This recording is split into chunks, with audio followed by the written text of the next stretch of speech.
What's going on, y'all? Hope you've been living right. In today's world, we have so many different companies making so many different colored soft plastic baits. What colors work? What colors don't? Well, I don't know. But what I do know is I have a handful of colors I have gravitated to that I've always replenished, and I find myself replenishing every year because they always get bit and they seem to work everywhere. Hopefully I can help you narrow down your choices for picking soft color or soft plastic colors. Truthfully, it's kind of basic. Some people may not want to hear that, but some people may be happy to hear that. And as far as I'm concerned, you need a dark colored lure, something in the middle, and then natural color, a lighter color.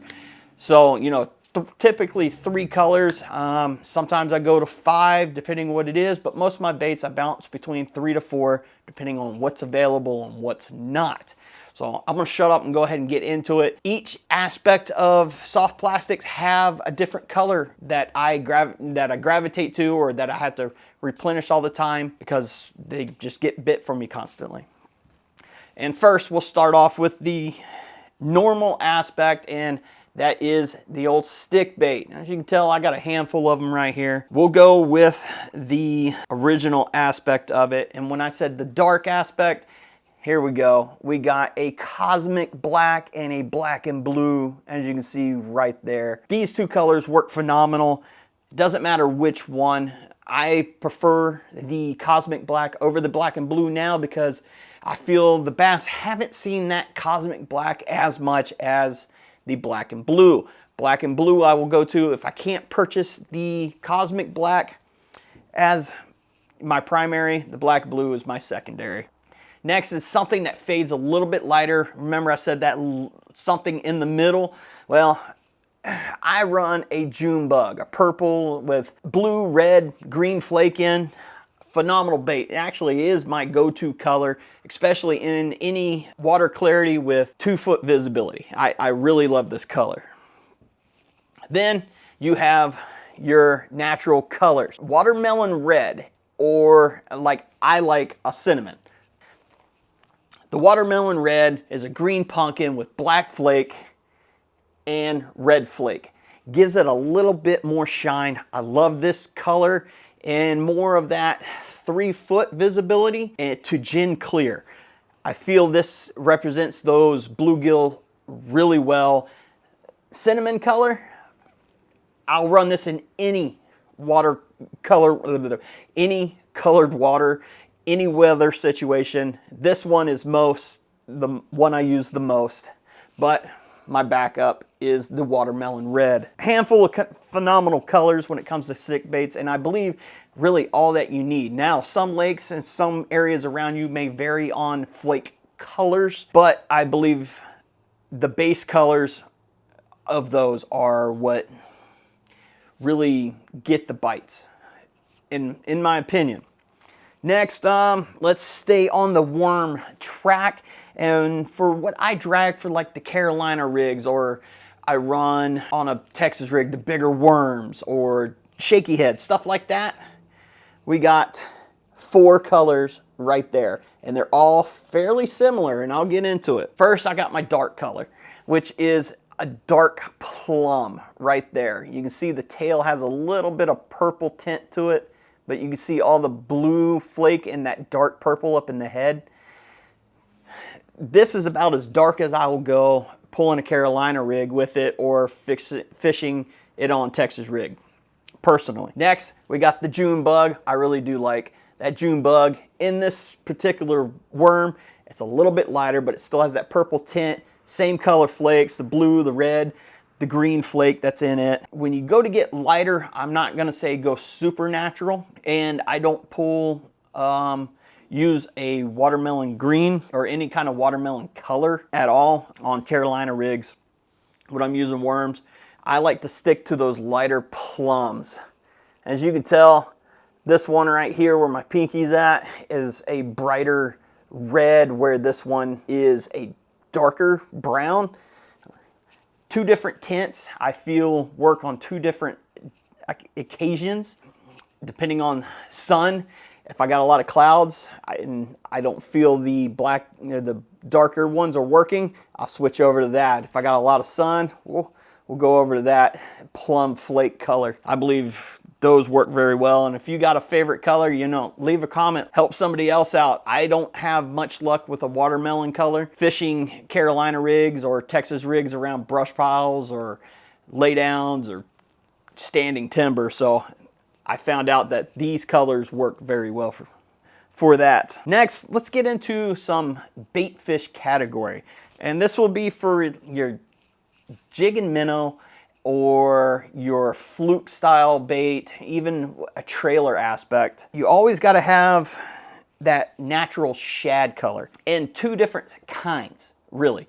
When it comes to the natural shads, or to the shad imitating aspects, you're gonna want one that is white. I like mine with a little bit of a green top to it, but very little flake down in the white. Then I switch over to a more translucent, but a lot of green, but a ton of shiny flake in it to really set itself apart from anything else. If I feel the whiter one isn't getting bit on the jig minnow aspect, but even for the fluke way of going, or a big trailer, that white, any kind of white with a silver flake in it, with a little bit of black, but more silver than anything, or a crappie or threadfin shad aspect, some bluish green with white with a ton of silver pearl or silver flake in it, seems to be the ones that I'm always replacing. Now that is your shad aspect, and when it comes to forage that is primarily bluegill or sunfish, these two right here, you got a sunfish and then you got a watermelon red again. This little sunfish one is phenomenal. Red belly, green top. We've all been fishing on those lakes and seen those red belly sunfish sitting there. And then if you got regular bluegill, that watermelon red, that one works. And on the jig minnow, you'll still run with that orange belly and green top, some orange and silver flake in it. And that's all I really carry, or I'm buying right now. I got many other colors sitting in my boat, but I don't use them. Just weighing down my boat, and I don't even need them. Now, when it comes to flipping or pitching, if I'm just throwing a regular beaver style bait, just creature bait, just a bigger profile bait. As you saw from the worms, I run a black and blue and a June bug. Those two colors are my go-to in any kind of visibility, any time of the year, no matter what. Black and blue and June bug really do get bit. Now, I like my June bugs to have a bit more flash, and my black and blues to have blue flake in them, but not too much. Then if I start getting into that 3-foot visibility to gin clear, where I want to throw a more natural presentation to represent the bluegill and everything, we go with the watermelon red, which is right here. Phenomenal. That is a dark watermelon red, but watermelon red in general.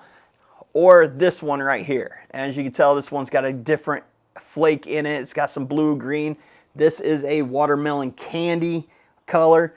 It's just a different pop, so to say. I usually have both of these in my boat at all times on the watermelon green side, because sometimes they don't want the red flash and that little bit subtle blue shine and purple that's in it. I sometimes forget what color's in them. That blue and purple that kind of shimmers gives it a little bit something different. They key in on those. But for the smaller style creature bait, you know, like this one right here, different presentation. I use this as a jig trailer for the most part. As you can tell, this is a watermelon candy as well. This is my #1 in any of that 3-foot, the gin clear visibility, or using it on a jig trailer, using it as a jig trailer on my watermelon green with a little bit of blue and black in the skirt. That's what I go to. And then my dark water presentations right there, June bug and black and blue. You can't go wrong with that. I love those two colors. And if you feel like you need a little bit more to spice it up, there you go, right there. Scents and dyes. Just dip the tips in and change their colors. early spring, late winter, or even into winter, I will use more of this. The orange to represent the crawfish. And then once spawn happens, that chartreuse. That chartreuse represents the sunfish running into a bed or something that big female is feeding on. And it works phenomenal for me, and that's kind of how I run it. But that's it. That's it for my colors. I mean, I don't think you need a color like that. That's called, what is this called? Sweet potato. I hear it's phenomenal during bed fishing, but I don't know. I've never caught a fish on it. I've tried. Or that. Do you really catch a fish on that bright of a color? I have it, but I've never caught a fish on it. And that's just 2 examples. There's so many different colors out there. What works, what don't. Colors I went over, I believe will catch fish anytime, anywhere, any weather condition. This video helps you, please hit that thumbs up. Hell, even subscribe. I'm trying to get away from saying it so much because, God, that's all you hear anymore is please subscribe, please hit that thumbs up, leave a comment. You know what? Y'all do y'all's YouTube thing. I will try to do mine a little bit better.